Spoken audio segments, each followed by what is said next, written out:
Welcome to this episode of Small Bike Stuff. Finally, not a Honda, we've got a Sachs Madass, and this is the 125 model. However, it does really just technically have a Honda clone motor in it, so we'll jump into it. These things here are a unique looking bike designed in Germany by Sachs, one of the oldest motorcycle manufacturers in the world. Now, I don't know the story of exactly when these things were made. This thing is registered as 2018, but supposedly they stopped being made in 2017, according to some things I've read today. Now, these things here were designed in Germany, produced in China, and then supposedly assembled in Malaysia, and then flicked off around the world, from what I can read. If you know anything further about that, please let me know.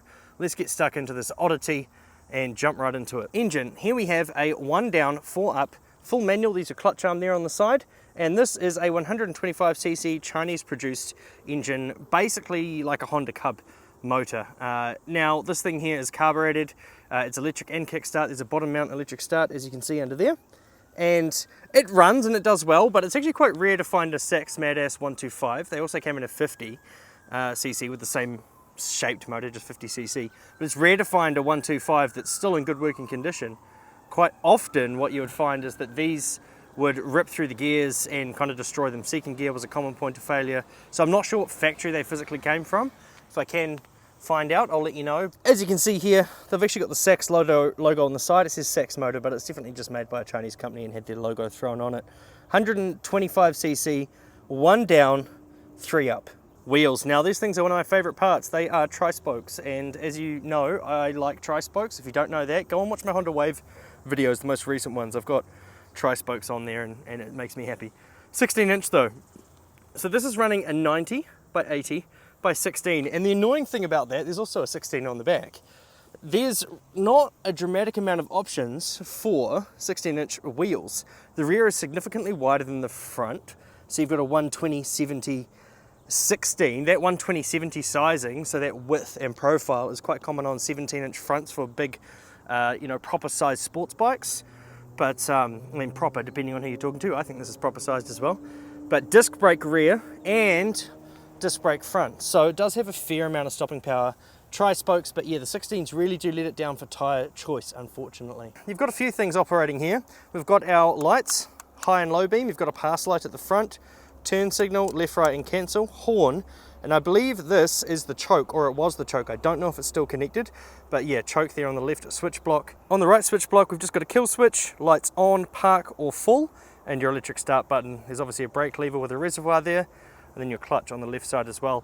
The speedo itself is turned on when you turn the bike on, and it comes up with all of this guff. There we go. And then most of it disappears, and all it shows you is the speed and the trip. So yeah, you've got a neutral light, a high beam light indicator, and then you've got your turn signal indicators as well. So yeah, weird ignition there on the front, which I don't really like. I always get paranoid about things being up there, but I'm sure it's fine. Another weird thing about this bike, kind of controls, not really though, is the tank. This is the tank here. The whole down tube of the frame is the tank, and you've got a fuel outlet here at the bottom with the tap that goes straight into a little filter and then into your carburetor. I have read online that some people have run into fuel starvation issues when they're riding wide open for a really long period of time, but it's not something I would tend to worry about. You just let off the throttle and it will fill up that bowl again. However, yeah, the design there is a bit odd. Usually you'd have the fuel outlet above the intake for the carburetor. Shifter on the left side here, 1 down, 3 up, 4-speed. Now I wouldn't want to put a pillion on here, but supposedly you can. You've got foot pegs here, and you know, they would fit, but it's just an odd shaped seat. This seat's kind of sloping downwards. It's pushing you towards this rack here, which is for storage, and it's honestly, it's not the best seating position in the world, but it's a fun little ripper. You've got this pipe which comes all the way through at a decent diameter as well, and escapes under the seat like a lot of bigger sports bikes. There's not really anything custom on this bike. It's all as it came from the factory, and I mean, if you didn't know anything about bikes, you'd look at this and be like, wow, that's custom, but it's nice to see one in the green color. I've seen them mostly in the silver that they came out in. Things that I've mentioned, like the rear monoshock, the 16-inch wheels front and rear, and the weird reproduced Honda motor, are all kind of cool features, but they're not customized. I guess the only thing we can say is there's a sticker there it's been thrown on, and there's also a padlock here. A lot of these parts for this bike are available from AliExpress or Alibaba or websites like that. Let's see what it sounds like, because that's about all we've got left to talk about here. It's got a kick and an electric start, which is a cool feature, but if we just tap this electric start, nothing happens. Clutch in. Aha, okay. So need to have the clutch in for the bike to start. That's no problem at all, that's just a switching feature. And the pipe is up here behind me. Let's see what it sounds like.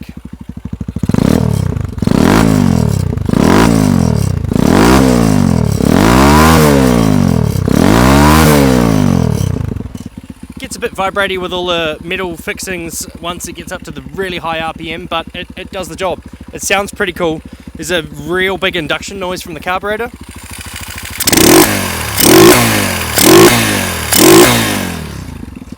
But overall, it's not a disappointing noise. The last bike I road tested was fuel injected and it was a Honda 110. This is a carbureted Honda copy of a 125 and it's quite smooth, you know, under acceleration, but there's definitely those little tiny hesitations if you throw the throttle on too early in a gear change. But overall, you know, it works just as exactly as you'd expect. Before we get into the speed, I would like to say that this thing is wildly inaccurate, genuinely, not just saying it for fun. It does not seem to be showing exactly what speed I'm doing. I'm not doing 40 at the moment.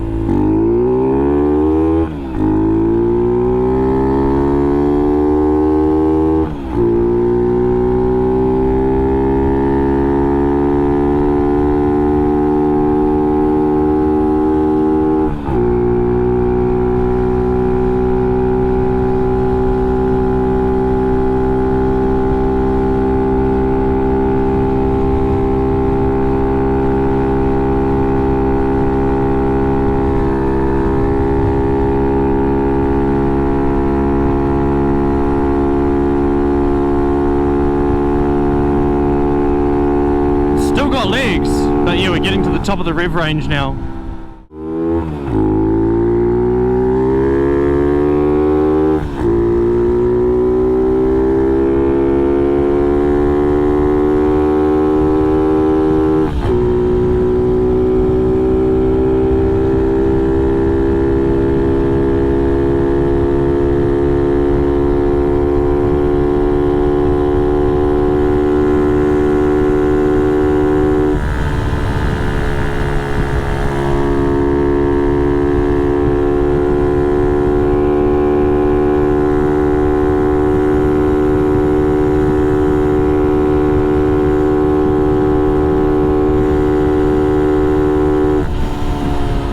This is only the second bike I've done a sitting up acceleration run and a lying down or a tucked acceleration run, and there's definitely a massive difference. So anytime someone on a small bike talks about their top speed, it's really hard to take it seriously, because gearing, tire pressure, even the way you're sitting has a massive effect on what those final numbers end up being.